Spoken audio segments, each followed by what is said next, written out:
So today we're talking about Harry Potter and the Half-Blood Prince. I think that's a very interesting title. Like I've talked about before, I think all of the Harry Potter titles, to a degree, are key to understanding the true meaning of the story, right? Of each one, and then also you take them all into account as a whole, and you could see where the journey goes and the meaning of the whole thing, right? So Half-Blood Prince, I think this title is very interesting because, half-blood, I think kind of signifies like a sort of, it's things are half-baked, half-blood mixing potions, that's a huge part of the story. And also, half-blood is a status in the wizarding world. The prince, right? So it's the Half-Blood Prince. This title is immediately interesting because it's like, well, okay, who is this prince? Like, is he good? Is he bad? Half-blood? Why is that describing him? Like, is that important? I don't know. And of course, we know the Half-Blood Prince is Snape, but I think that the title actually more so refers to Harry himself, right? He is, in a sense, becoming the prince of Hogwarts, right? Because Dumbledore is essentially the king of Hogwarts, right? And like I've made the case before, I think he's very much an icon of God the Father, and Harry is very much an icon of God the Son, right? And in this story, he and Dumbledore grow closer than I think ever in the entire series, until I guess you could argue in the next one, but we'll talk about that in the next one. And yeah, like it's to the point where Harry is taking like direct orders from Dumbledore, right? You can really see their relationship changing, and you could see the different dynamics, right? Because before, Dumbledore was more so in the background, right? And of course, Harry had a close relationship with him, but he was kind of more distant, right? Like he's like he's always been the sort of mythic sage character, right? Takes a lot of inspiration from Gandalf, right? Which Gandalf takes inspiration, of course, from Merlin and Odin. And I think Dumbledore, throughout the parts of the series leading up to this, leans a little bit more towards the Merlin side, but it's in this one where he goes full on Odin, right? It's really, really cool. I really liked where they went with his character, because Harry and Dumbledore, they're really close, and Dumbledore's giving him like these one-on-one training sessions, and he's teaching him about the Horcruxes, we come to learn, because that's really what this is about. This is the story where Dumbledore is training Harry for the final quest, right? Because Harry Potter, of course, it's fantasy and features a lot of this sort of, mythical quests and whatnot. But I think here is when it really gets to like, it feels like a video game, in a good way, right? Because he's teaching Harry how to find the Horcruxes, like I mentioned in the previous video. These are the occult objects, could be anything really, that a person who, when they split their soul through the act of murder, they can hide that fractured part of the soul into the object, and if that object is not destroyed, that person will essentially live indefinitely, right? And of course, it sounds really scary, right? Like, how do I do this? But Dumbledore lays the groundwork for Harry on how to do it. I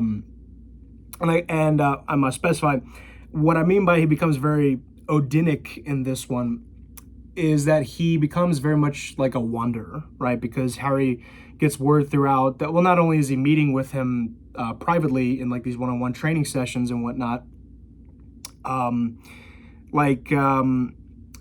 we learn that Dumbledore is he's doing more traveling, right? There's times where he's not at the school, and we come to learn that he's actually hunting down the Horcruxes, and he eventually finds what where he's pretty sure that at least the first one that he can find is right.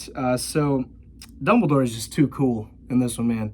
He's cool in the book and the movie. I think in the movie they really did a good job blending the different elements from the Richard Harris Dumbledore and the best parts of the previous Michael Gambon iterations, which all have their strengths and weaknesses. I think Dumbledore, they got him the best in Order of the Phoenix, the movie. But and of course in Goblet of Fire, they botched him. And lots of people have talked about that. I mean, like, it's like a meme on the internet, right? But yeah, so it's also, this story is really the last traditional year at Hogwarts, right?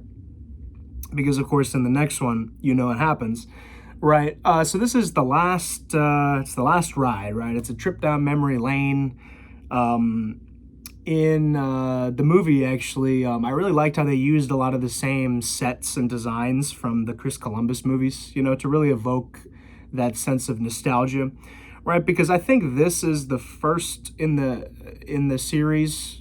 Well, I don't know, it's like the second to last one, but where you really get the sense that the world is fading, right? The world is dying, it's decaying, and there's concerns that Dumbledore has gotten too old, right? And the Death Eaters and Voldemort and his influence has gotten so out of control that it's bled into the Muggle world, right? And in the beginning of the book, the Muggle Prime Minister literally has to meet with the Prime Minister of the Minister of Magic to basically be like, okay, what are we gonna do about it? Because this is just too insane, right?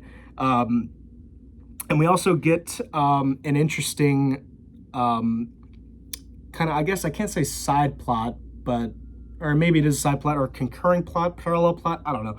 But either way, based on the title, the character in question, Snape, right? We learn a lot of interesting things here about Snape, his backstory. And of course in the movie, I don't think it was it was handled very well. You know, it's just like, I am the Half-Blood Prince. And it's like, oh, okay. Like, it didn't really mean anything in the sense of the movie. But of course, if you read the book, you get a lot more context. Of course, Prince was his mom's maiden name, right? But I did like how in the movie, this is the first time where you actually get scenes where it's exclusively that of the enemy, right? Like, you literally you get to see like the Death Eater intelligence meetings, right? And so Snape, you could see, is you're still not sure what's going on. Sorry, I gotta show the Brazil. So you still don't really know what's going on with Snape, right? However, there is a sense that he's playing both sides, but you still don't really know, because it's like, okay, he's with Dumbledore. Dumbledore trusts him, but then on the other hand, he's like, yep, I've been able to deceive Dumbledore. So you're like, okay, I don't know. He's still a shapeshifter. But anyways, he has been tasked with protecting Draco Malfoy, who in this one is finally initiated into the cult of the Death Eaters, right? And he is tasked with assassinating Dumbledore, and he fails several times. But this is very interesting, right? Because in a lot of real-world cults, you are required to commit murder, right? Like ritual murder. So it makes sense why they would have the new Death Eater do this, right? Is like, you know, like, or it's like in the Mafia, you know, like you have to, like, what do they call? Like, you gotta make it, you know, you gotta make your bones or whatever. I don't know, I forget what they call it, right? Where you have to demonstrate your just unwavering loyalty to the cult and its leader, right? Over like you have to choose, you know, death over that, right? And so here, like, you could see how, in order for him to, like, he is inducted, and he has, you know, he now has the dark mark on his arm. But you could see how, in order to really be a member of the club, really be a member of the elite, you have to commit murder, right? And I did also like how in the movie, you can see how Draco doesn't really know how to feel about this, right? Because he loves his family, right? And he's very loyal to his family. But I'm sure that a lot of this stuff with like the Death Eaters and all that, I don't really think he knew about all of that growing up. And it's like, okay, now he knows, and he doesn't know how to feel about this. And it's like, okay, I'm loyal to my family, but then I'm supposed to be loyal to Voldemort. Some people might say he knew about it the whole time. I don't know. Either way, I liked how they did it in a nuanced way in the movie. Yeah, no, and it is really sad, right? Because you could see how this kid was groomed, right? And he's trying to, like, I don't know. I just thought that they captured that really well. Yes, and so when Harry goes with Dumbledore from the Dursleys, which is funny because like Dumbledore gets to like poop all over the Dursleys, you know, and like call them out on how they treated Harry. I thought that was pretty funny. But so he takes him to, and you're not really sure what's going on, but Dumbledore is trying to recruit an old Hogwarts professor to come back and teach. And I thought that was really interesting because you finally get to see a new, it's a new professor, but it's a teacher who had taught at Hogwarts several years before. He even taught Harry's parents, right? And Dumbledore wants him back.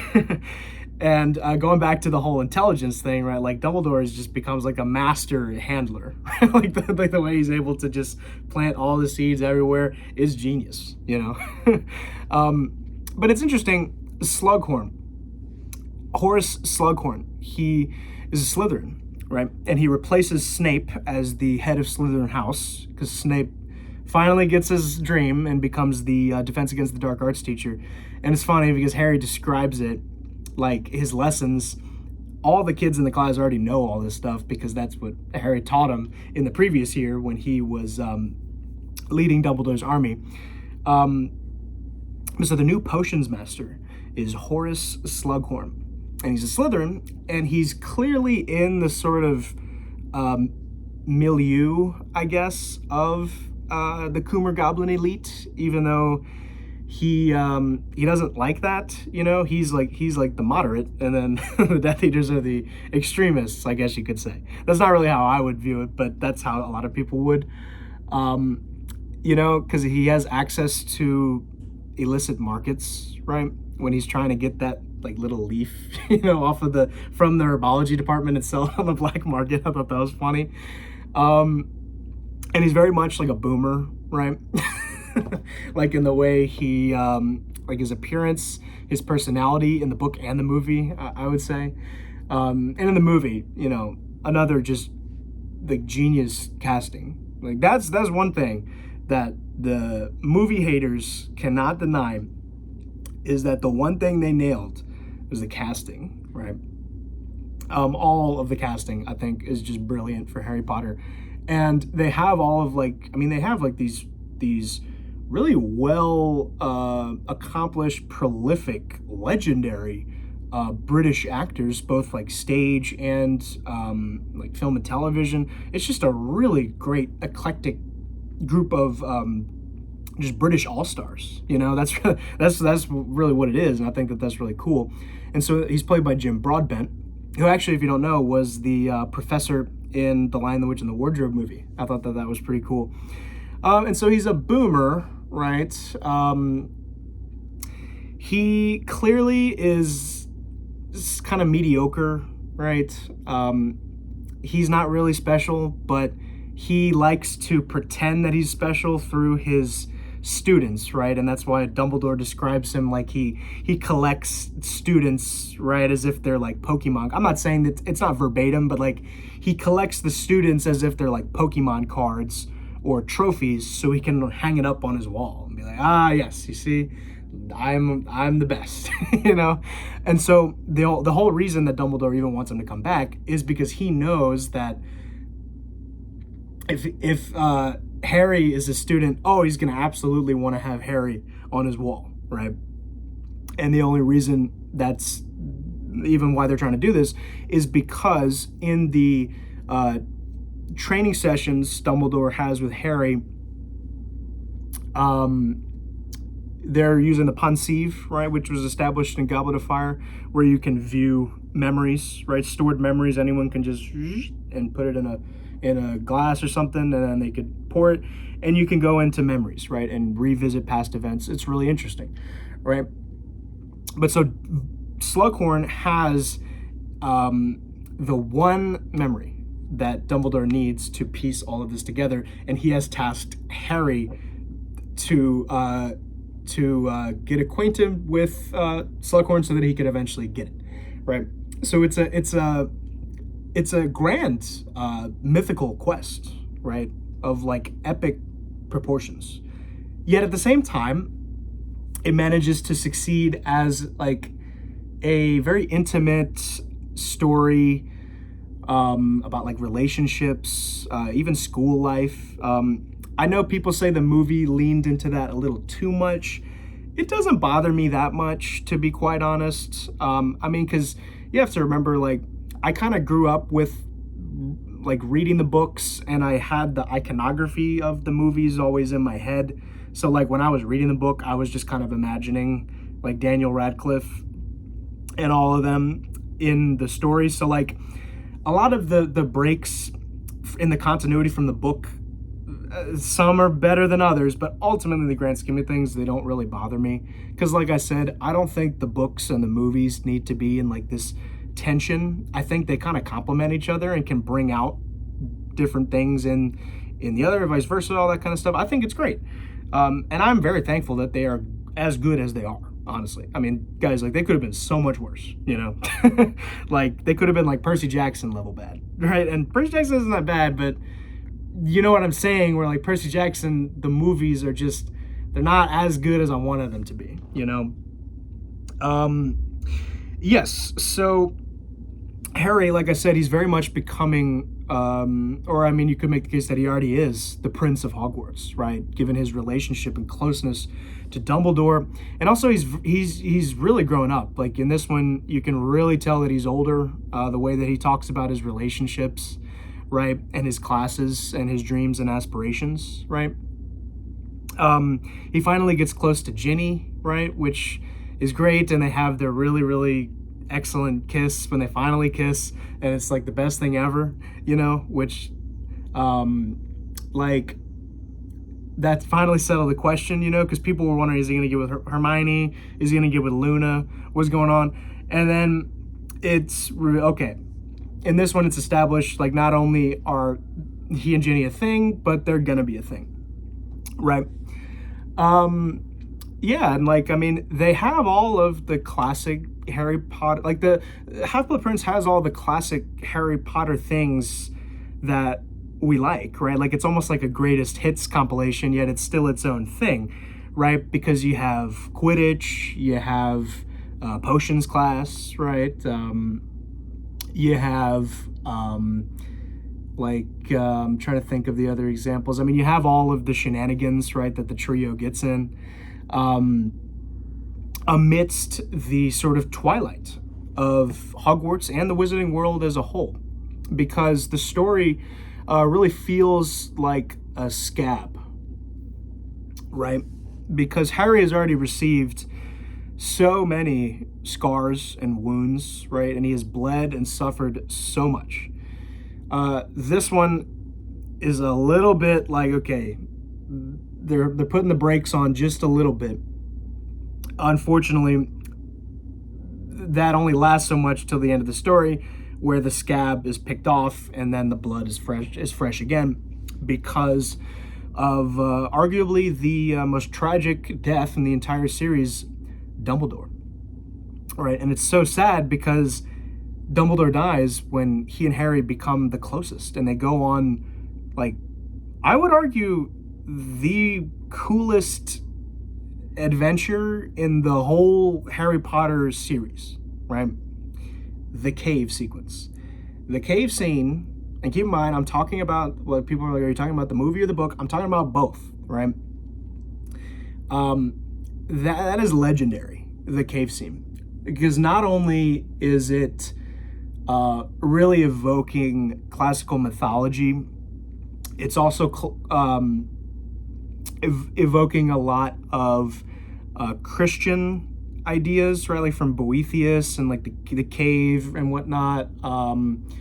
And also, I mean, Plato's cave, right? Caves have a significance, they have a very important symbolic meaning in traditions all across the world, right? And it also is just, I mean, it's like the peak of Harry and Dumbledore's relationship, you know? And like, I mean, it's unlike anything we had ever seen in the series up till then. I mean, that's the thing with Harry Potter, like all the stories, literally the finale and like the final, I guess, kind of conflict in each one is phenomenal, right? And this one obviously does not disappoint. He has to encounter in Fury, I think, which are really creepy, because in Harry Potter, ghosts, which we have met, like Nearly Headless Nick or Peeves, they are souls without a body, but in Fury, what make them extremely creepy is that they're bodies without souls. They're essentially zombies, right?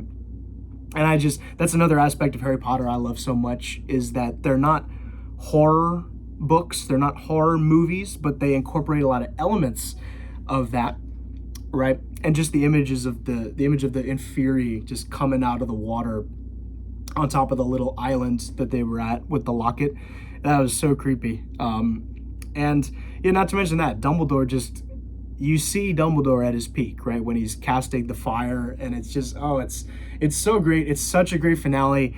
But just like the finale in the previous one, when he's fighting with Sirius, and it's like, yeah, let's go, dude. We're gonna be like father and son. Let's go. We're gonna fight Voldemort, and he's dead. You know, it is really sad. And who is it that killed Dumbledore in the end? It was Snape.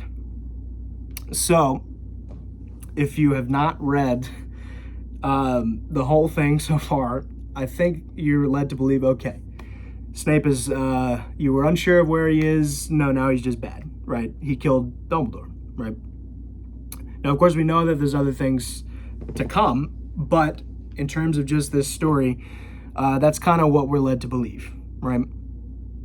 So it basically just descends into total darkness, almost, because the Harry Potters get darker, right, as they go.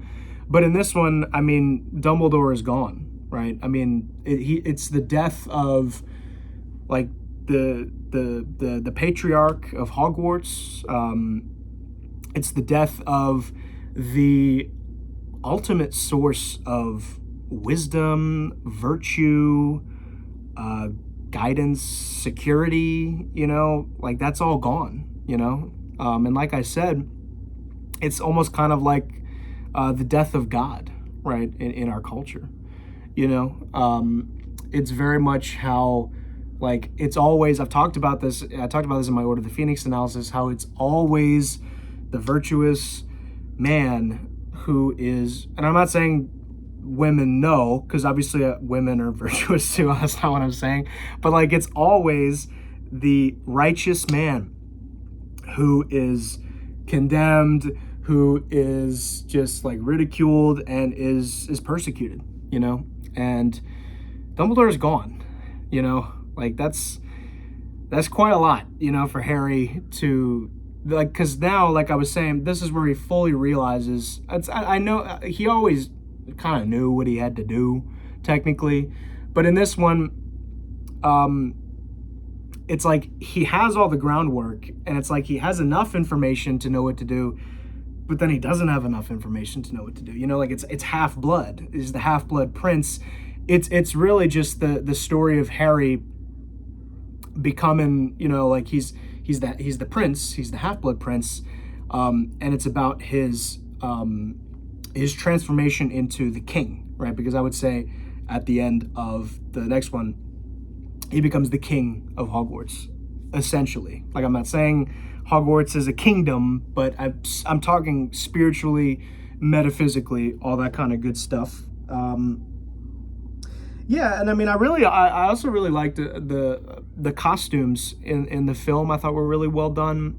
Particularly, I liked Harry's maroon Adidas jacket because the maroon, it's like blood that's like coagulated, I guess you could say, like when it's hardened up, like it's not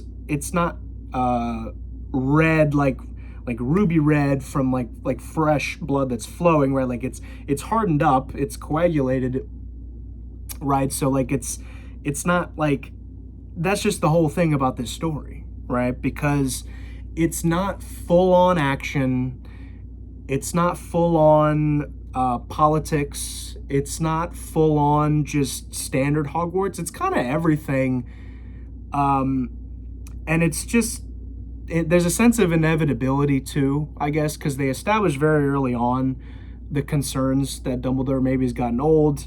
There's like Muggle kids at the school that need to be pulled out of class because they learn that their parents have just been murdered.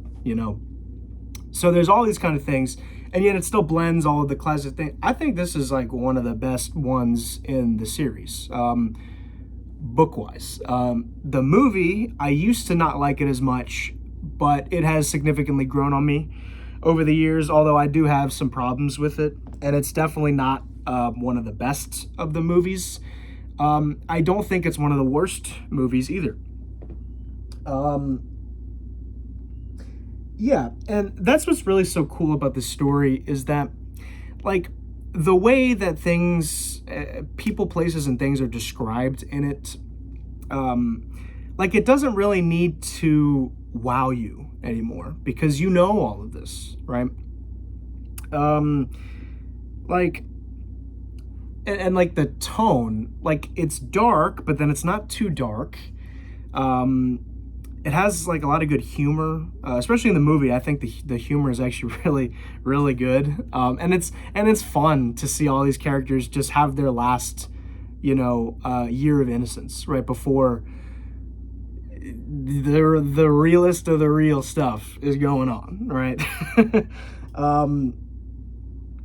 Like, let me see what else I got in the notes. Oh yeah, another thing. What made me think about how the title really refers to Harry, like the Half-Blood Prince. Slughorn even referred to Harry as the Prince of Potions. Kind of like how in Batman Begins, if you remember, I don't remember what the actual character's name was, but it's Rutger Hauer. He says, or maybe it wasn't Rutger Hauer. No. It was Falcone. Falcone says to Bruce Wayne, "Oh, well, come on, you're the Prince of Gotham City, right?" And of course, Gotham City doesn't have like an official prince, but de facto, Batman is technically the prince or king or guardian of Gotham City, right? Because he's a medieval man. And Harry Potter, in a lot of ways, is very medieval, Yeah, and I really like the sense of like you're discovering secrets, like going into the past, like potions, brewing, all that kind of stuff, all adding to the vibe. And I like how, it's very potion centric because Harry in his potions classes with Slughorn, the textbook he gets was actually the used textbook, and the previous owner was the Half-Blood Prince. That's where we first hear the title. And like all the directions in the textbook are corrected by this mysterious Half-Blood Prince, right? And so it's because of that Harry was able to excel in potions class and get the vial of Felix Felicis, right, the luck potion, which he used on Ron so that he won the game, even though it wasn't that, but he thought he was under the influence. I thought that was pretty funny. But also he uses it to, like, I think he literally just takes the whole thing, right? Like the night where he's like, all right, I need to get this memory let me lock in, right? Like let me take the Monster Energy drink, or let me pop the Zyn, like I need to just be locked and loaded. And oh boy, is Harry locked and loaded, whether he realizes it or not.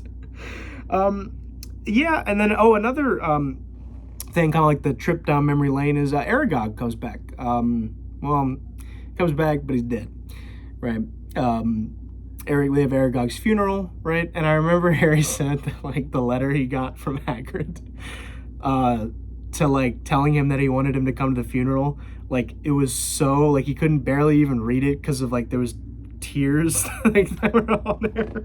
And that's just Hagrid, bro. Like, it's classic Hagrid.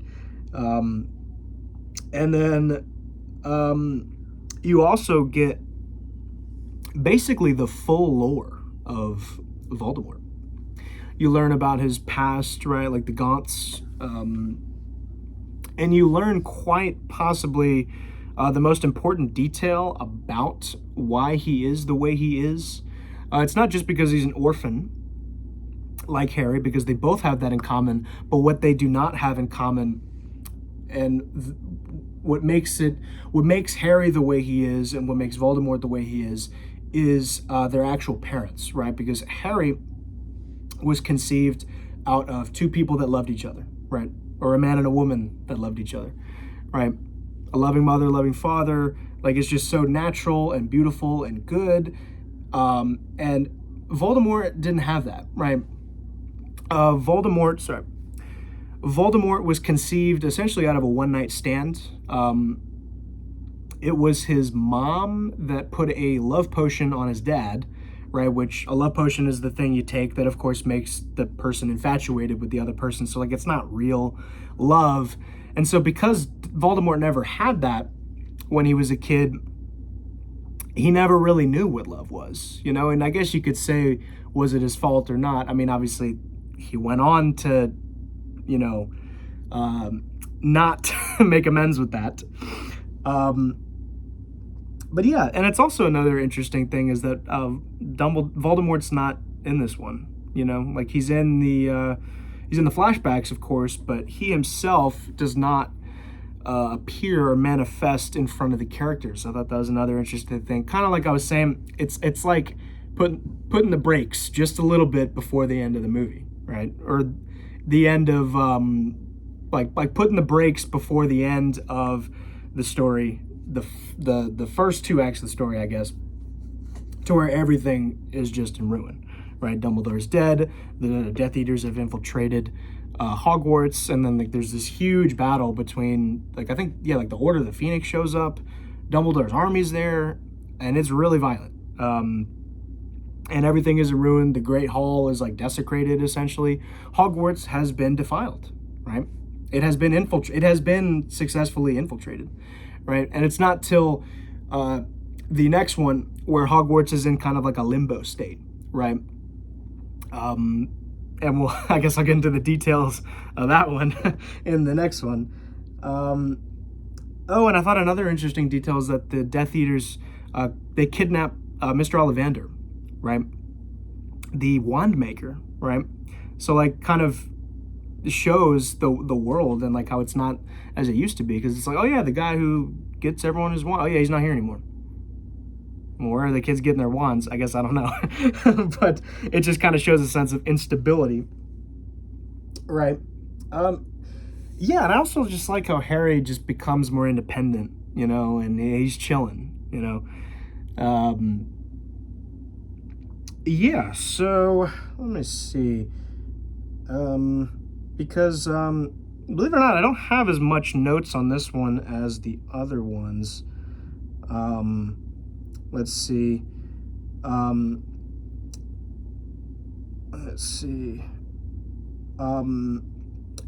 interesting detail, if we're going to go off of the movies, I actually really liked how Draco wears all black, because that kind of shows how he has totally divorced himself from Hogwarts and the Hogwarts tradition and the real meaning of Hogwarts, right? Like, he's almost like cut off his heart from God, in a way you could say, right? And like Dumbledore, how he says he doesn't want his help, even though he really does, is really sad. Like, That right there almost shows like blasphemy of the Holy Spirit. I thought that that was really well done. And Dumbledore is trying to get him to like turn back, and then Draco's like, no, even though he's like, I thought that was really good.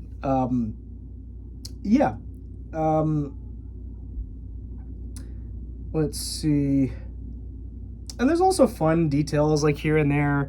Like the world really feels alive, you know, yet dying at the same time, but you still, you know about all what the characters are doing. Fred and George opened up their store that Harry, the only reason they were able to do that is because Harry gave them the prize money from the Triwizard Tournament, which I thought also showed a lot of Harry's character. And they have like their candy store or whatever. Yeah, and like at the Burrow, you know, like it's still the Burrow, and you have all the warm, loving feelings and family vibes at the Burrow, like we always have. Yet, like every other part of the Wizarding World, it's just some sense of like something's up. I don't even know if this place is safe. Like Arthur Weasley talks about how like how Molly doesn't even leave the house most of the days anymore, you know? And like I think Ron said that like she's kind of gone kooky. I thought that was funny.